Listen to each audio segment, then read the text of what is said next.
I'm not saying don't put your goals in a visible place where you go like, okay, I remember what my goals are.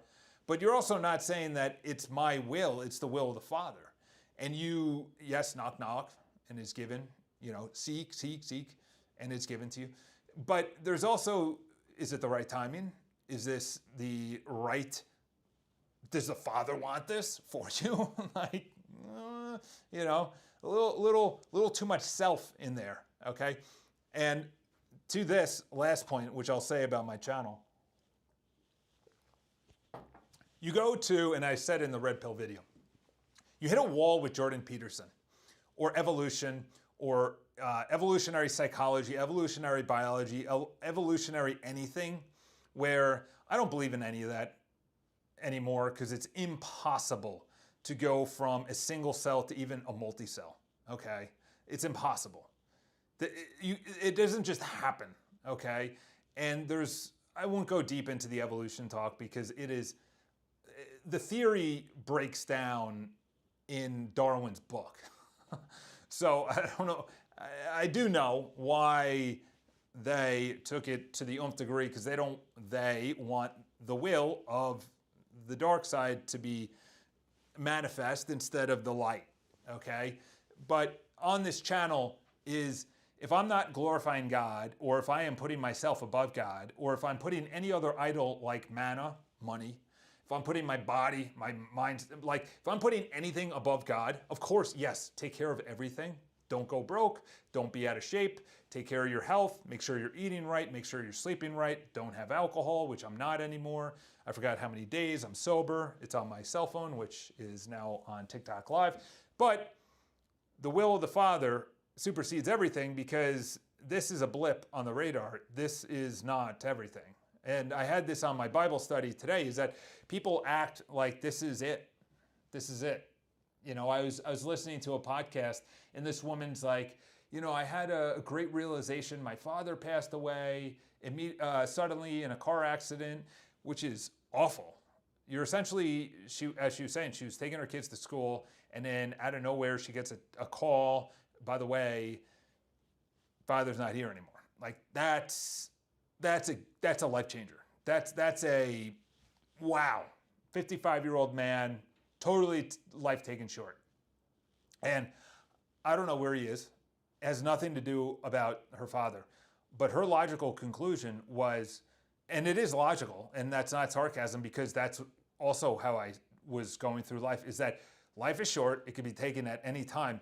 The prescription is to do as much as you can here.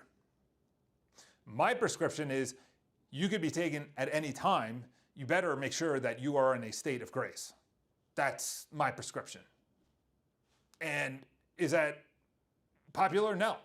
That's why I'm making YouTube videos. That's why I'm making TikTok videos. That's why I'm coming out as forceful and honest as possible, because you can be T-boned at an intersection. You could have a car jump the curb in New York City and hit me. I could have the elevator shaft just go all the way down and then I'm not here. I could have the train jump the tracks. I'm literally in New York City, okay? There's crazy people. There's accidents all the time. People die all the time. There's ambulances all over the place. There's death all around me, all around me. I don't see it like I'm in war, but there's ambulances and there's old people and there's accidents and work accidents and there's people, taking their life. There's a lot of unfortunate situations going on. And it's nothing on this woman in her podcast, but there has to be a reeling. There has to be a removal, I should say, from this is the only portion of our soul. And that there is a much longer, forever time frame, and that's called eternity.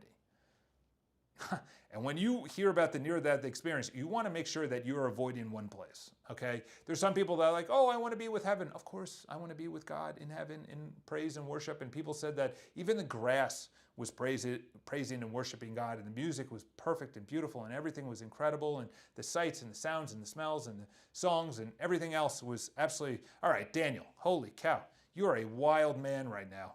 Daniel is just dropping dough. This is my third super chat. I have never gotten a super chat in 12 years and got 3 on one live. Thank you, Daniel. Thank you. How would I get a hold of you? I know several popular YouTube channels. Would you be open to do an interview or two? Yeah, of course. Well, it depends what it is. Like, I was talking with someone that I might be discerning marriage. And I was this is literally within the last 3 months. And I said, listen, I don't want to discern marriage. She's ready. I'm not, because I was still going through a bad phase of sin, mortal sin, and things like that. I'm like, I want to be fully beyond the mortal sin phase and be in such a state of grace that my soul is alive. I don't think about it. I go through spiritual attacks like I went through yesterday, during the day, midday, beautiful day, I'm about to go to church, and then boom, spiritual attack for 50 minutes. Awful. Not awful, I shouldn't say that, but it was bad. Like, it's a weird desire that overcomes you when you have no control over it and you don't know where it came from, but you do know where it comes from, and you have to put yourself in a state of grace and humbleness in front of the Lord immediately. So I had to do that, and it was public. It was at work, the public area at work. Nobody had any idea what was going on. And I told this woman who I was discerning marriage potentially with, I don't know if she's a subscriber, I don't know if she's going to view this or not, but I said, I know that the Lord has it on my future to be doing interviews, not for personal development, but for the Catholic faith, to specifically bring men into the faith, specifically men. Because there is such a lack of sacrifice. There is such a desire to fulfill lust within the men that it's disgusting.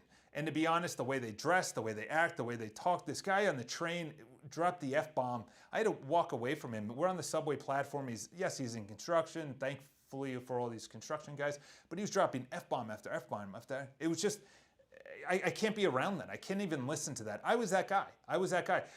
But the Lord has taken away alcohol, bad food. The Lord has taken away any secular music, any movies, any streaming, any news, any drama.